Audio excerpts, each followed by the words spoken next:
Bonjour à tous, c'est Gilles Manzillon, je venais vous saluer aujourd'hui dans cette journée de ce dimanche où il fait très très beau ici, un grand ciel bleu, c'est très agréable. Et bien qu'il fasse un peu frais, là, je vais tirer quelques cartes pour voir pour recevoir une guidance pour la journée. Alors notre plus haute sagesse pour la journée, que l'on doit comprendre, c'est créer, c'est la création, c'est notre pouvoir de création, il faut s'impliquer dans des voies créatives pour trouver, quand on est dans la création, on est dans le présent, on est toujours dans le présent, on n'est pas dans les réflexions ou le futur, on est dans le présent, et donc il y a toutes sortes de voies créatives, de création, tout est créatif, toutes les pensées sont créatives, et savoir que quand on met de l'émotion dans les pensées, elles ont un pouvoir de manifestation. Ce que l'on doit comprendre, c'est la confiance, c'est de savoir qu'il faut avoir confiance dans le procédé. Au plus on a confiance dans ses forces supérieures, dans ses intelligences supérieures, dans la voie intérieure, dans la voie spirituelle, au plus les résistances disparaissent et des choses apparaissent dans notre conscience. Ce que l'on doit faire, c'est le karma. Il faut accepter son karma, il faut passer à travers son karma, il faut transmuter son karma, il faut balancer son karma, il faut accepter son karma et arriver grâce à l'amour, à dépasser toutes ces choses qui n'ont été qu'illusoires, temporaires de toute manière. Tous ces karmas ne sont que temporaires. Et le message général, c'est le paradigm shift, c'est-à-dire la transformation profonde de tous les systèmes de fonctionnement. On est en train d'arriver dans des... Il ne faut pas trop s'inquiéter aussi, savoir que on se rapproche d'un moment très important, et dans ce moment qui se rapproche, ce nouveau niveau de connexion, il y a beaucoup de volubilité dans les énergies cosmiques, donc il faut faire attention au doute, il ne faut pas douter, parce que ces énergies pourraient nous faire douter de certaines de nous-mêmes, donc c'est vraiment la confiance est très très importante actuellement. Je vais tirer une carte aussi pour la journée, juste par rapport aux archanges, parce que les archanges ont envie de nous communiquer aujourd'hui, et aujourd'hui nous avons le 10 de Gabriel. Le 10 de Gabriel, ça demande une réaction, ça demande vraiment une réaction. Demandez aux anges de placer des personnes capables de vous aider sur votre chemin. Vous travaillez trop, vous en faites toujours trop pour plaire aux autres. Voilà, donc il faut s'enlever de toutes ces responsabilités inutiles pour pouvoir se consacrer à son bien-être. À partir de là, on pourra être vraiment très efficace dans l'assistance aux autres, mais il faut arrêter de faire les choses pour plaire aux autres, c'est très important. Les archanges nous rappellent ça. Je voulais dire par rapport, j'ai parlé un petit peu d'Épicure, qui est un grand philosophe. Bon, personnellement, je suis plus dans la mouvance stoïque, mais il y avait deux aspects dont je n'ai pas parlé, qui sont intéressants chez Épicure. Un, c'est qu'il considère que l'amitié est une des plus hautes valeurs de l'expérience humaine, et que, bon, après ça, on retrouve ça chez Épictète et Marc Aurèle, chez les stoïques, mais que si on a trop d'amis, on n'a plus le temps pour eux, et ça crée des imbalances. Il faut mieux avoir peu d'amis, mais des gens sur lesquels peu d'amis, mais des vrais amis, plutôt que d'avoir des centaines d'amis, mais ne plus avoir le temps pour les gens qui comptent vraiment. Donc ça, c'était un des concepts d'Épicure. Et aussi, il avait un autre concept très important qu'il a introduit, c'est que la mort n'est pas un facteur dans l'existence. C'est une bonne idée quand même d'arriver à comprendre ça, c'est que tant qu'on est vivant, on n'est pas mort, donc la mort n'a aucune conséquence sur notre vie. Par contre, une fois qu'on est mort, on est mort, et donc l'idée de la mort n'est plus du tout conséquente, et donc on ne sait pas ce qui se passe après. Donc c'était quand même quelque chose qui était quand même assez important. Maintenant, bon, to be or not to be, être ou ne pas être, moi personnellement, ma philosophie au départ, c'était d'être hédoniste, comme 99% des gens. C'est-à-dire, qu'est-ce que l'hédoniste? C'est un mot qui a été, à ma connaissance, inventé par Platon, qui, dans le Gorgias, je crois, qui est sur la manière de... C'est la sagesse de Socrate contre la connaissance des sophistes, le Protagoras, pareil. Et donc l'hédonisme, c'est une recherche de plaisir avant tout, c'est-à-dire aller vers ce qui est agréable et se détacher de tout ce qui est désagréable. Donc c'est quelque chose qu'on est tous un peu comme ça quand même, d'une manière ou d'une autre. Et donc en réalité ma philosophie quand j'étais jeune, elle a évolué depuis, c'était à obtenir le maximum de plaisir avec le minimum d'effort.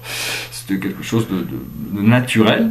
Cela dit, maintenant j'essaye d'avoir le maximum de résultats avec le minimum d'effort, parce que bon, il faut comprendre que le plaisir et le bonheur sont deux choses différentes. Et Platon nous explique aussi que le plaisir passe par la vertu. On peut pas, il y a pas de, le bonheur doit passer par la vertu. Donc c'est arriver à harmoniser le sens du plaisir et le sens de la vertu pour avoir une liberté de pouvoir profiter des plaisirs sans y être attaché. Voilà. Donc oui, parce que tout le bonheur vient des efforts intelligents. Il n'y a pas de vrai bonheur sans effort intelligent, vu qu'on vit dans un univers magnétique, ce que l'on donne, on le reçoit, donc il faut créer quelque chose au départ pour pouvoir recevoir quelque chose d'autre.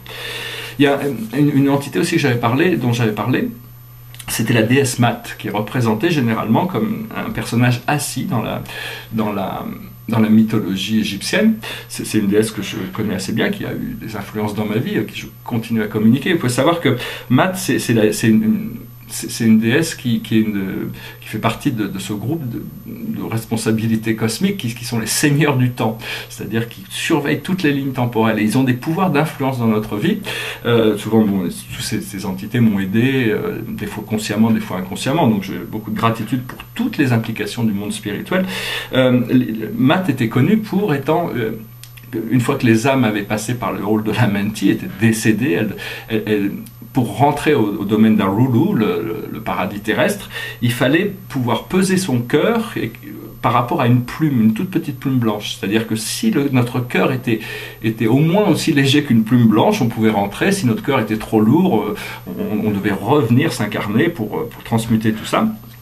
Et donc à chaque fois que vous voyez une petite plume blanche, enfin moi c'est quelque chose que j'ai appris à faire, c'est-à-dire qu'à chaque fois que je me balade dans la rue, que je vois une petite plume blanche par terre, je pense à la présence de Mat et automatiquement je sors du temps, je me connecte à une décision, bon je reviens, je continue ma balade, mais disons que ça me permet de connecter et tout ça, il y a toutes sortes de symboles dans la nature qui connectent à des intelligences supérieures. Faut savoir que bon, quand on commence à comprendre des choses profondes de la vérité, on ne peut pas dire ce que l'on veut. C'est-à-dire, c'est souvent mieux d'être gentil plutôt que d'être brutalement vrai, quoi. Il y a des vérités les gens ne sont pas prêts à entendre, donc il faut arriver à calibrer, arriver à harmoniser ce que l'on dit, tout en restant véridique dans ce que l'on dit, mais pas forcément avoir besoin de faire ressortir toutes les vérités. C'est de trouver le point de concorde avec toutes les relations, comme le maître Thoth l'explique, c'est que quand on est en conversation avec quelqu'un, si on est dans la lumière, nous sommes le juge de la conversation, et donc si la personne n'arrive pas à s'ouvrir, c'est parce que nous-mêmes n'avons pas pu coordonner notre énergie pour permettre à la personne d'ouvrir son cœur. Je travaille beaucoup en ce moment avec Thoth, avec Orlet, avec Santal, avec ces grands êtres de lumière, c'est une connexion spirituelle sur laquelle je travaille, en lisant continuellement mes lectures des tablettes émeraudes de Thoth. Et voilà, je voulais dire aussi, par exemple, moi quand j'étais jeune, dans mes vies passées, beaucoup de vies passées, j'étais très ascétique, c'est-à-dire j'avais besoin de très peu pour être heureux. Maintenant, je m'aperçois que dans cette vie, je suis une créature de confort, c'est-à-dire j'aime le confort.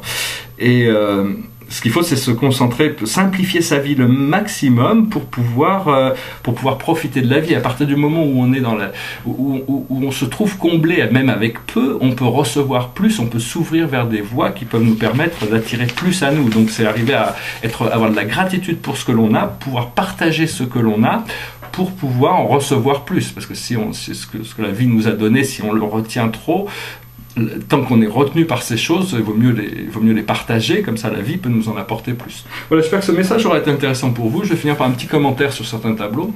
Alors déjà, le tableau derrière moi, c'est un tableau de 2014, je crois, ou 2015. Il est à l'envers en plus. Il est à l'envers, mais il est quand même très beau, même à l'envers. Je vois, parce que il est signé en haut à gauche. Et c'est un tableau qui parle de je vais essayer de me rapprocher pour voir un petit peu des détails. C'est un tableau qui parle de la dissolution des formes pour arriver dans le monde des non-formes. Alors voilà, c'est un tableau. Je vais parler aussi, je commence à montrer quelques petits tableaux. Les petits tableaux sont très difficiles à faire. C'est très difficile de faire une miniature qui a autant de pouvoir qu'un grand tableau. Mais enfin bon, en tant que peintre, personnellement, j'essaie de m'intéresser à tous les formats et puis toutes sortes d'idées. Et j'avais fait toute une série de tableaux. Ça, c'est le plus petit de tous, qui est sur le I am that I am, c'est-à-dire je suis qui je suis, c'est la réalisation de la reconnexion avec la nature divine. Et ce petit tableau, je trouve assez réussi. Il est tout petit, il est très simple, il est très subtil, mais il y a beaucoup de choses dedans. Et c'est un petit tableau avec cœur émeraude derrière. Je vous montrer aussi 2-3 tableaux de cette série d'intérieurs. C'est des intérieurs que j'avais fait en 2005 jusqu'en 2007, 2008. Bon, il y a encore quelques grands formats qui ne sont pas encore résolus, sur lesquels je travaille, des scènes. Peut-être travailler sur des grandes scènes, un peu à la Beckman ou des intérieurs de Matisse qui sont des grands formats, donc ça risque de venir. En 2005, j'ai sorti toute une série de tableaux très métaphysiques, et donc par exemple celui-ci, qui s'appelle la table rouge. C'est sur cette table rouge, il y a une sorte de saint Graal avec cette lumière qui enveloppe tout. et cette lumière bleue qui en sort, et il y a cette toile avec une pyramide derrière. Enfin, il est assez réussi, celui-là je l'aime beaucoup. Dans cette même série, il y avait la maison du magicien. C'est un autre tableau de 2005 ou 2006. Ah non, 2008, 2003, 2008, 5 ans il a pris. Donc c'est vraiment ici le magicien qui est reflété dans cette fumée là qui sort, il y a une sorte de visage. Et il a son centre de pouvoir qui passe à l'intérieur. Bon, il y a toutes sortes de codes, hein. Il y a ce trou noir et il y a cette terre ici, le symbole de la terre avec un autre personnage, mais tout est glacé là, alors qu'à l'intérieur de la maison c'est quand même très chaud. Puis il y a ce symbole cosmique ici avec un autre personnage en bas qui en fait tient une épée et un sceptre avec une lumière au bout, puis il y a le soleil sur la table. Enfin, il y a toutes sortes de clés et de codes, je vais bientôt pouvoir commencer à les cataloguer, puis je ferai des commentaires assez précis sur tous ces tableaux, pour un petit peu les expliquer, bien qu'il n'y a pas besoin de tout expliquer, il faut que le mystère perdure, il y a toujours du mystère, sinon s'il n'y a pas de mystère, on s'ennuie, on se lasse. Et parce qu'il y a des tableaux qui ont des œuvres d'art, même de musique, qui ont un grand impact quand elles sortent, mais un an après, elles n'ont plus aucun intérêt, on s'en s'est lassé. Puis il y en a d'autres qui, à travers les siècles, continuent à fasciner, continuent à nous intéresser. Donc l'intérêt en tant qu'artiste, pour moi, c'est d'arriver à faire des œuvres qui durent, qui perdurent, comme disait le grand philosophe Hegel, qui a longuement investi cette idée de rechercher ces idées sur l'esthétique. J'ai pas fini ces livres, hein, mais j'ai commencé un petit peu sur l'esthétique de Hegel. Après avoir lu Kant, c'est un petit peu normal d'arriver là-bas. Je vais montrer aussi ce tableau qui est très très beau aussi. Ça s'appelle Deux visiteurs. C'est toute cette série de musées, de galeries. Des fois, il y a des personnages, et signé daté 2005. Et donc c'est assez. Il y a un tableau central. Puis il y a ces personnages autour. Et puis il y avait en 2007, 2006, 2007, j'ai fait toutes sortes de tableaux, on va montrer deux derniers pour finir, où il n'y a pas de personnages, c'est juste j'appelle ça la série des musées, c'est des tableaux. J'avais pas de place pour peindre des grands tableaux, alors je me suis dit je vais peindre des grands tableaux à l'intérieur de petits tableaux. Et donc, il y a ces tableaux, bon, ils sont subtils, hein, il faut prendre un peu de temps pour les comprendre, et si ça représente l'hexagramme numéro 1 du I Ching, le créateur. Puis il y a cette fenêtre qui représente un peu symbolique du temps. Et puis je vous montre un dernier tableau, un petit peu plus grand, qui aussi est à l'intérieur. Alors bon, il y a des gens qui m'ont dit que le tableau qui les intéressait, c'était pas mon tableau là, mais c'était le tableau au milieu. Enfin bon, ça fait partie d'un package, il faudrait dire que je le restaure un petit peu, il y a une petite... on va mettre un peu de verre là. Et donc voilà, ces tableaux bon, c'est très décoratif, mais il y a toutes sortes d'énergie à l'intérieur de ces tableaux. Ça me permet aussi de pouvoir peindre plusieurs idées à l'intérieur d'un même tableau. C'est quelque chose qui m'intéresse. Voilà, j'espère que vous avez trouvé cette vidéo intéressante. Je vous souhaite une excellente journée, un excellent week-end pour ce qu'il en reste, et je vous dis à très bientôt. Je reviendrai à vous cette semaine. Merci pour tous vos commentaires, vos partages, souscrire si vous êtes intéressé par ce genre de message. Donc il y a toute une transformation qui se prépare. Enfin, je continuerai à communiquer quelle que soit la transformation, pour essayer pour continuer à communiquer, et on va pouvoir passer, il y a des tas de choses qui arrivent qui vont être absolument extraordinaires, donc il faut être prêt, et puis on verra bien quand ces choses arriveront. Voilà, je vous souhaite une excellente journée, bon dimanche, je vous dis à bientôt, namasté.